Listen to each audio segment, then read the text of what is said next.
If you log into um, pretty much any fan forum right now, the sheer volume of emotional processing happening is just, it's staggering. Oh, absolutely. It's like a shockwave went through the entire community. Right. And honestly, it is completely justified because the May 6, 2026 air date of The Testaments, Season 1, Episode 7, Titled Commitment. yes, Commitment. Yeah. That episode just completely fractured the fan community in like the best possible way.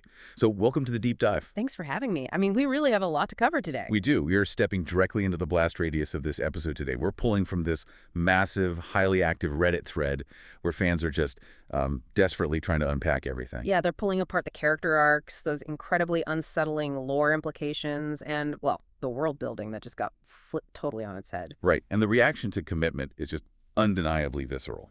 Visceral is the perfect word for it.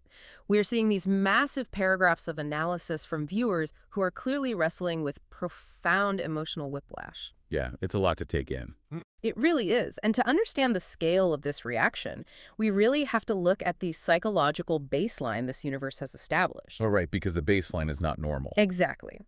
The highs of this episode, they only register as euphoric because the audience's resting state for this story is one of sustained systemic terror. It's just constant stress. It is. The viewers carry the historical trauma of the original series just as heavily as the characters do. Okay, let's unpack this because I actually want to challenge the idea of how that baseline functions for the audience, you know? Oh, really? How so?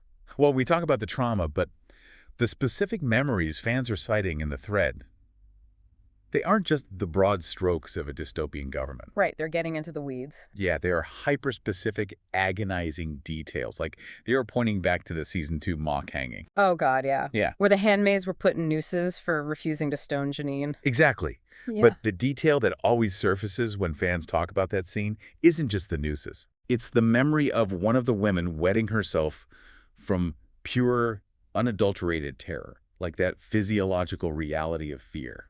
It really forces you to look at the loss of bodily autonomy at the most granular level. I mean, it's deeply uncomfortable. Yeah, it is.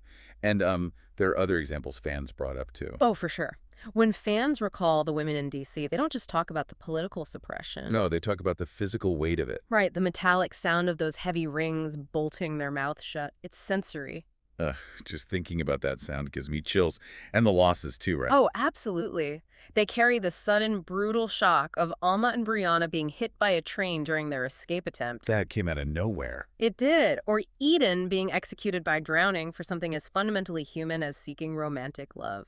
Just for wanting love. It's heartbreaking. It really is. And that isn't just background lore. That is the active, vibrating frequency of this world. And see, that frequency is what makes the opening of our deep dive today so incredibly powerful. Because of the contrast. Exactly.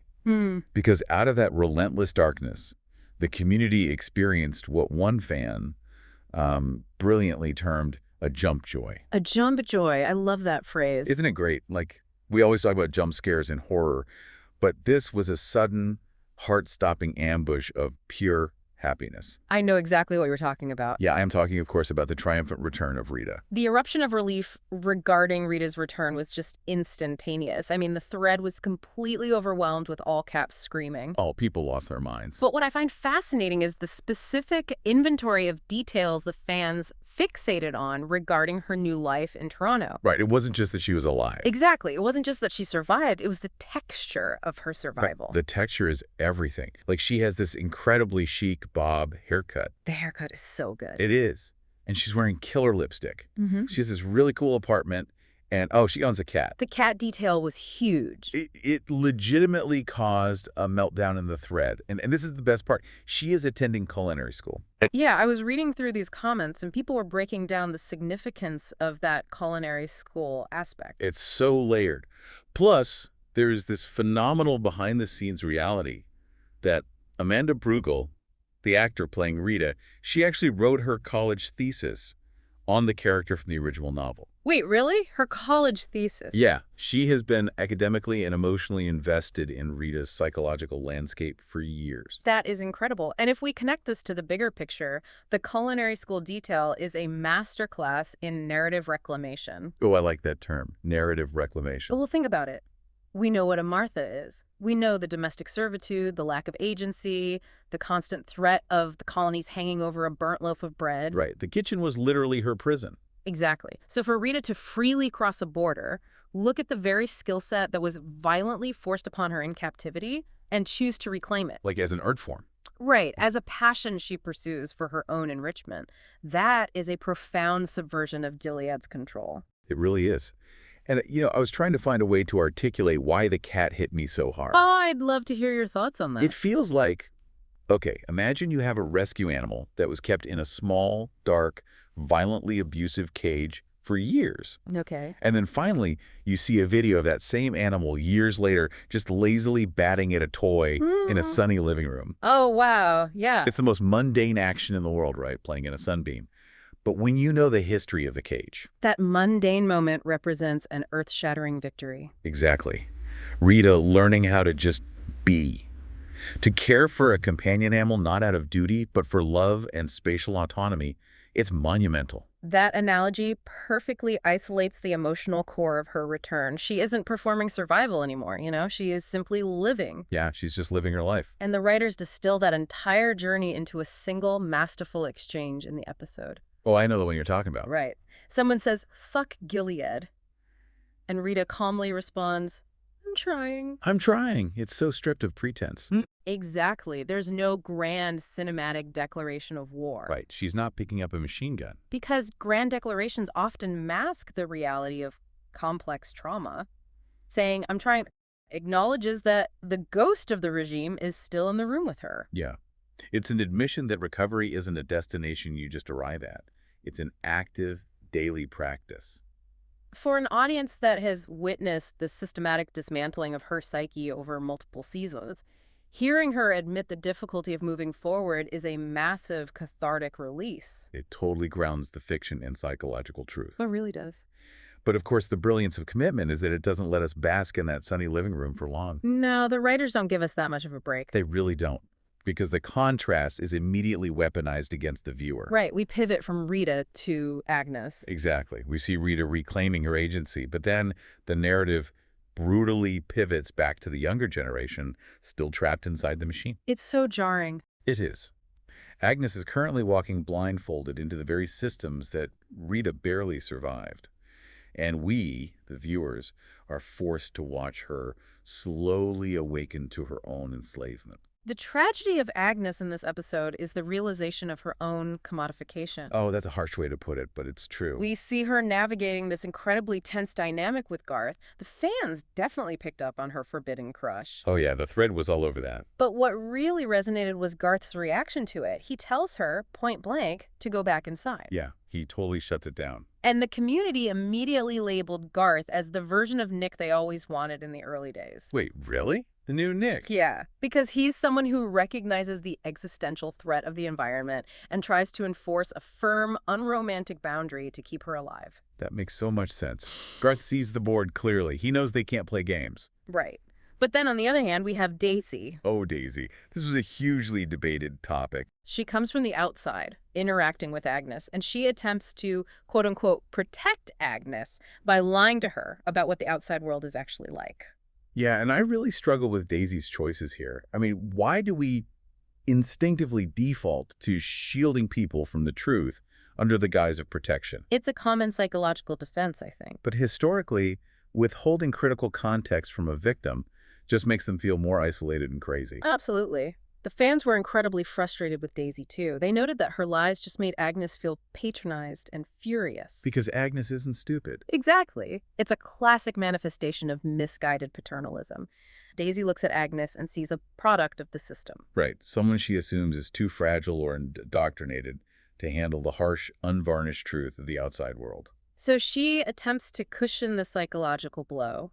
But what she completely fails to realize is that by manipulating the flow of information, she is mimicking the exact control mechanisms of the ants and the commanders. Oh, wow. I didn't even think of it like that. She's acting like an ant. In a way, yes, because Agnes is starving for authenticity.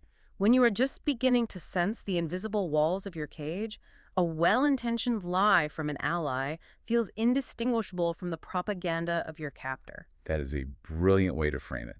An absolute brilliant way. And the fans found this incredible visual metaphor to describe Agnes's desperate search for authenticity. Oh, I saw this in the thread, the Little Mermaid comparison. Yes.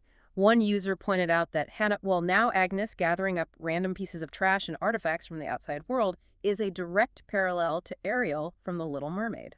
Hoarding her human trinkets in the hidden cave. Exactly. The narrative symmetry there is fascinating. It really is. Think about it. Ariel collects forks and pipes to piece together an understanding of a prohibited world. Right, she's trying to figure out what it means to be human. She is trying to construct an identity outside the rigid, patriarchal structure of her father's underwater kingdom. Wow, King Triton as a commander. That tracks. It does. And Agnes collecting literal garbage from Toronto stems from the exact same impulse. She's trying to find tangible proof that an alternative reality exists. Something real to anchor herself to while drowning in theocratic mythology? Exactly. Look at this stuff. Isn't it neat? Except instead of wanting to be where the people are, she's just trying to figure out if people even exist as autonomous beings outside her borders. Right. It's a much darker version of the fairy tale. And that search for autonomy slams into a brick wall with her arranged match to Commander Weston. Oh, Commander Weston. The fan dissection of Weston's dialogue in this episode is some of the most chilling analysis I've seen on the thread. It's terrifying. His introduction is just a study in insidious charm. The community tore apart his performance during the matchmaking process. They specifically zeroed in on his documented history of domestic violence. Yes, and how he masks it with performative grief. It's so manipulative. He sits there and claims that the worst day of his life was losing his child. And if you just take that at face value, it sounds sympathetic. It sounds like a man carrying profound sorrow. But the fans immediately pulled the thread. They highlighted the glaring, horrifying omission in that story. His wife. The mother of that baby died on the exact same day, and he doesn't utter a single word about her. He only mourns the lost child. What's fascinating here is how the writers use a single omission to broadcast the entire foundational ideology of the regime. Exactly. Weston's selective grief isn't just personal callousness, though it is that too. Right. It is state-sanctioned sociology. In this paradigm, women are the soil, and the child is the crop. The soil and the crop. God. To mourn the vessel over the fruit would contradict the core tenets of their society. Because her existence was rendered null once that output was lost. Right. His wife's death doesn't register as a personal tragedy because her intrinsic value was tied exclusively to her biological output. It is the ultimate terrifying reduction of a human life. Right. And realizing that this is the man Agnes is being funneled toward, it makes your blood run cold. It's an absolute nightmare for her. But what the thread really latched onto is that this transactional dehumanizing view isn't just an internal problem. No, they are actively exporting it. Right. They aren't just enforcing it within their borders, Yeah. which forces us to look at the Pearl Girls. And the corporate-style recruitment tactics they are running in places like Toronto. Yeah, the Pearl Girls represent this massive evolution of the regime's foreign policy. They aren't using brute force to cross borders anymore. They are using sophisticated psychological manipulation to lure the vulnerable, like Daisy, into crossing willingly. And the fans were incredibly candid about how effective this manipulation actually is. I read some of those comments. They were very raw. There was one comment in the thread that honestly stopped me dead. A fan openly admitted that they are currently dealing with homelessness and severe vulnerability in their real life. Oh, wow. Yeah, and they wrote, and I quote, "This is how cults hook vulnerable people in, and I'm not gonna lie, I fit the category. I would fall for the love bombing." That level of self-awareness from a listener just cuts right through the fiction. It does. It makes it so real. Cults and authoritarian systems do not recruit by handing out brochures detailing their atrocities. No, obviously not. They recruit by performing a psychological audit of a target. They identify their deepest void, whether that is hunger, isolation, lack of purpose, or financial terror. And they promise to fill it. Exactly. The Pearl Girls offer a very specific illusion of safety. Right. They pitch this idea that women are treated better and taken care of over there. And another fan provided a chilling real-world parallel to this exact pitch. Oh, yeah, the Saudi Arabia comparison. That was fascinating. The fan talked about a grad school classmate from Saudi Arabia who praised the fact that she didn't have to drive. She framed it as a luxury. Right. Like a sign of being pampered and taken care of by the men in her family. Right. But the fan pointed out the grim reality. At that time, women legally couldn't drive. Exactly. Yes, you are being chauffeured around, but you are entirely dependent. You have absolutely no autonomy to choose your destination. It's the conflation of protection and possession. Protection and possession. Wow. There's a phenomenal quote in the thread that unpacked the linguistic trap of the Pearl Girl's promise that young women will be treated like gold. Oh, I love this part of the analysis. The fan noted that gold has no agency. It is a completely fungible commodity. A fungible commodity. It's devastating when you put it like that. To be treated like gold literally means you will be hammered into new shapes, bought, sold, and locked in a vault for safekeeping. And only brought out to be displayed as a status symbol for the person holding the key. Precisely. And speaking of the men holding the keys, the fans unearthed some incredibly dark comedy regarding the professional backgrounds of the Sons of Jacob founders. Oh, the who's who of you. Yes. The thread dubbed them the who's who of you. Because people were howling over the revelation that one of the new commanders used to work in crypto before the fall. A crypto bro commander? Yeah. And I want to dig into this because at first glance, it feels contradictory, doesn't it? Like, how does a decentralized crypto bro become an authoritarian architect? It seems paradoxical, sure, but only until you examine the underlying psychology of hyper-individualistic tech libertarianism. Okay, break that down for me. Well, the obsession with unregulated, decentralized systems isn't always about a philosophical love of freedom for everyone. Right. Frequently, it is about a desire to escape the regulations that prevent the individual meaning themselves from exercising absolute power. Ah, I see. When society collapsed, the crypto bro didn't want to rebuild a democratic utopia. He saw a power vacuum. She simply wanted to be the central bank. Exactly. He wanted to be the one writing the immutable code that governs everyone else's lives. He didn't hate the boot. He just wanted to wear it. Perfectly said. And that perfectly sets up the hypocrisy of Paula, too. Oh, Paula, that was a huge reveal. Right. Hearing Paula drop an F-bomb was jarring enough. I mean, fans love when the polished veneer slips and normal vernacular sneaks in. It's always a great moment when they break character like that. But learning that Paula used to be a therapist, Mm.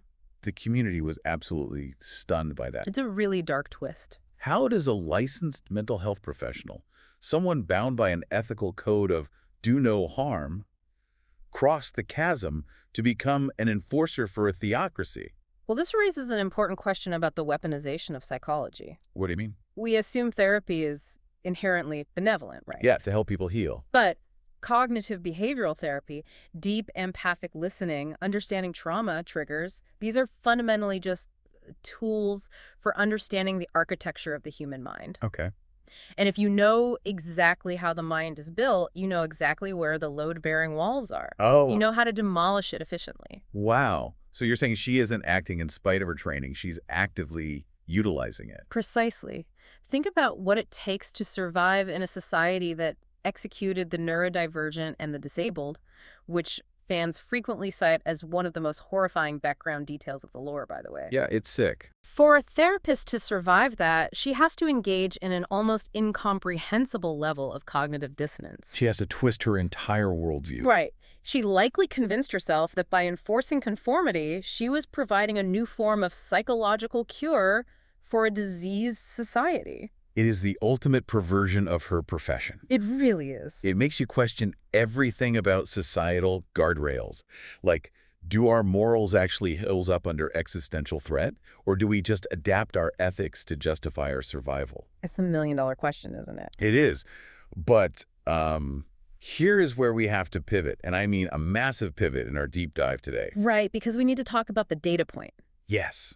Because as monstrous as the Pearl Girls, the Crypto Commanders, and the weaponized therapists are, commitment drops one terrifying data point that completely upends the board. It really does. Here's where it gets really interesting. Exactly. This single line of dialogue might be the most critical piece of world building the show has introduced in years. No question about it.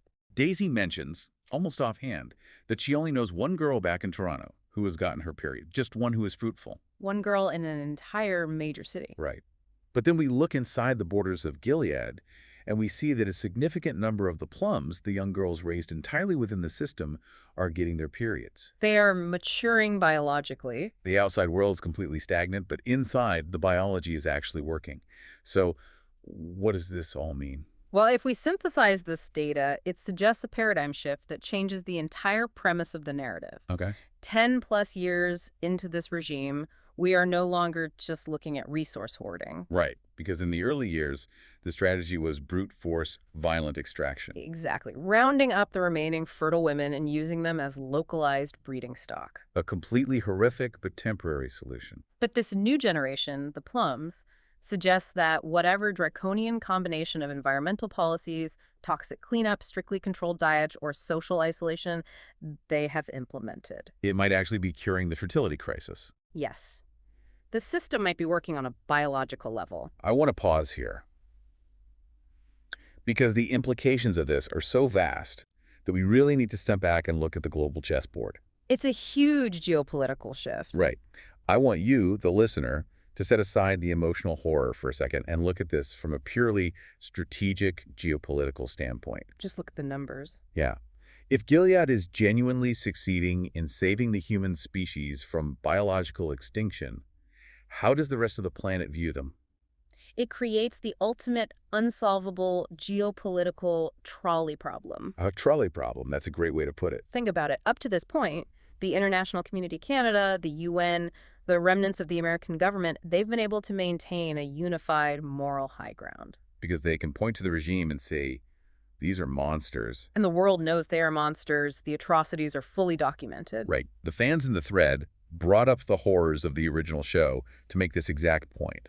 Like Serena facilitating the rape of a 9-month pregnant June just to induce labor. It's horrific. The international community is fully aware of the systemic human trafficking, the mutilations, the colonies. Everyone knows. But if the alternative to that nightmare is literally 0 births, Right. if the alternative is the quiet, inevitable extinction of humanity in 20 years, what happens to that moral high ground? It erodes. It has to. You think so? Well, put yourself in their shoes. If you are a desperate nation with a collapsing population, an aging infrastructure, and no future generations to inherit your country, And you look across the border and see schools full of children. and a new generation of fertile young women, the calculus changes. It really does. At what point do international leaders stop demanding human rights and start quietly asking for agricultural data and environmental regulations? That's the terrifying reality. It makes you wonder how many back-channel negotiations are happening in this universe right now. Oh, absolutely. How many Yeah. prime ministers are willing to turn a blind eye to the ants and the commanders if it means getting the blueprint for human survival? The terrifying reality posited by this episode is that their monstrous system might actually be geopolitically validated by its biological success. Validated by success. That is just, it's a chilling thought. It is, but crucially, commitment also demonstrates that the system is not perfectly sealed. Right. It's not invincible. The pressure is building and the cracks in the foundation are beginning to show. Primarily through the young women who are maneuvering to fight back. Which brings us to the tension-soaked storyline of Becca. Becca's arc in this episode was so intense. We watch her go through the matchmaking process, and fans zeroed in on her interaction with Commander Maddox. Ugh, the predatory nature of that interaction is just suffocating. It made my skin crawl. But the real theory crafting exploded around Becca's connection to Harry Styles. The Reddit community went deep into the narrative trajectory here. Well, they put on their detective hats for sure. The prevailing theory is that Aunt Lydia is intentionally manipulating the suitor list to ensure Harry Styles is added specifically for Becca. And they brought receipts. The fans did some incredible trailer sleuthing to back this up. They really did. They pointed out that in the promotional footage for the season, there's a very brief shot of Becca fully dressed as a bride. But if you track the subsequent frames, there was a shot of her being physically detained by authorities. Right. So the thread is concluded that she will go through with marrying Harry, but it is going to be an explosively short marriage. It indicates that Becca is not going to submit to the quiet, slow death of a domestic match like Agnes is currently doing. No, she is positioning herself for a major disruptive action. It feels like she's walking through a minefield blindfolded, and she's the one holding the detonator. That's a great image. The fans are practically vibrating with anticipation. They keep saying they want her to go full metal jacket on the commanders. They want her to burn the institution of marriage down from the inside out. And that desire for a kinetic, explosive resistance is being fed by all these breadcrumbs the writers are dropping about the Mayday underground. Right. The fans connected some very subtle dots regarding the logistics of the resistance in this episode. Let's lay out the evidence the thread compiled, because it's really good. Okay, so we go back to the diner with Rita and the Mayday women. Right. They are having a heated debate about whether it is ethical to send Daisy, who is legally a minor, across the border to infiltrate Gilead. And during this debate, one of the women justifies it by saying, "We've done it before." It was done it before. That phrase is a massive structural clue. It implies a history of successful reverse infiltration. They aren't just smuggling people out. Exactly. They are actively planting operatives inside. And when the fans coupled that line with a revelation from the previous episode where Aunt Esty casually refers to herself as the original Pearl Girl, a massive consensus formed. Yes. The thread is entirely convinced that Aunt Esty is a high-ranking Mayday operative embedded deep within the Aunt hierarchy. Which is such a thrilling, vertigo-inducing concept. It changes everything we know about the power structure. The idea that the very architects of the female suppression system, the ants, might have a resistance mole operating at the highest level of their own administration. It's wild. But the fans aren't just looking at the established adults. They are watching the new generation to see who will lead the charge. Right. And there is a lot of support in the thread for Shu. Viewers noticed her intelligence immediately. Yeah, her social strategy, the way she quietly observed the mechanics of power around her. She's so sharp. Shu understands that to dismantle a machine, you first have to understand exactly how the gears turn. But of course, we have to temper this excitement with the grim reality of the universe. We do. The fans astutely pointed out the unwritten rules of narrative survival in this show. Specifically, the tropes of dystopian television. Yes, the Talia rule. This was a dark, dark observation in the thread. It is the tragedy of the named side character. The fans noted that the moment a minor background character like Talia was suddenly given a name and focused on by the camera, her fate was totally sealed. She was cooked. Cooked. It's so brutally cynical, but so accurate. The fans knew instantly that because she stepped into the narrative spotlight, she was doomed to face horrific punishment or mutilation for something she likely didn't even orchestrate. It immediately brought up the agonizing memories of the original series. Specifically, the shock of Emily's genital mutilation. Yeah. In this universe, proximity to the main plot is literally a death sentence. The resistance is brewing, yes, but the collateral damage is going to be astronomical. And the showrunners are absolute masters at grounding that impending astronomical dread in the sensory reality of the scenes. It never feels like abstract political theory. It feels physical. I am so glad you brought that up, because before we pull back to summarize, I want to highlight the praise the fans had for the atmospheric details and commitment. Oh, the sensory details were incredible this week. Right. The ending sequence, utilizing that moody alt-rock tension of a sneaker pimp song, was brilliant. But the detail that really won the thread was a fan pointing out the inclusion of a half-smoked cigarette. It seems like such an insignificant prop, doesn't it? It does, but it does so much heavy lifting for the world building. Exactly.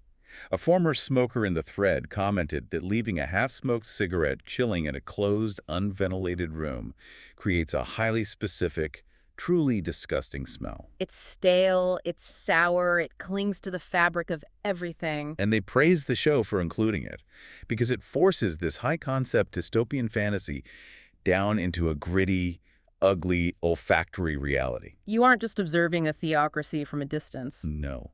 You can smell the stale smoke, you can feel the heavy wool of the mandatory dresses, you can sense the claustrophobia pressing against your skin. It removes the glass between the viewer and the screen. It insists that you remember these are physical human bodies trapped in these rooms, sweating, breathing, and suffering. Okay, so as we pull back and look at the entirety of Commitment, this episode just feels like a brilliant, agonizing study in contrast. It really does. It's a masterclass in contrasting tones. On one hand, you have the hard-won, mundane freedom of characters like Rita. The absolute triumph of going to culinary school and playing with a cat after surviving literal hell. Right. And on the other hand, you have the insidious, evolving threat of the regime. They are trapping Agnes in the vessel fruit nightmare. They are love-bombing vulnerable people through the Pearl Girls. And most terrifyingly, they might actually be solving the world's greatest biological crisis at the cost of their collective soul. And that contrast leaves us with a deeply uncomfortable reality to ponder. We discussed the geopolitical implications earlier, but I want to leave you, the listener, with a final lingering question. Something to turn over in your mind long after this deep dive ends. Exactly. If their brutal, dehumanizing methods are genuinely the only thing restoring human fertility. At what point does the outside world stop viewing them as a rogue state to be dismantled? And start viewing them as a necessary model to be copied. How close is the rest of the globe to quietly adopting the very horrors they currently condemn, simply to ensure their own survival? It is a terrifying question. When the only cure for extinction requires you to become a monster, do you take the medicine? Thank you so much for joining us on this deep dive. It's been a heavy one. Keep questioning the narratives you are presented with, keep looking for the truth in the dark, and we will catch you next time.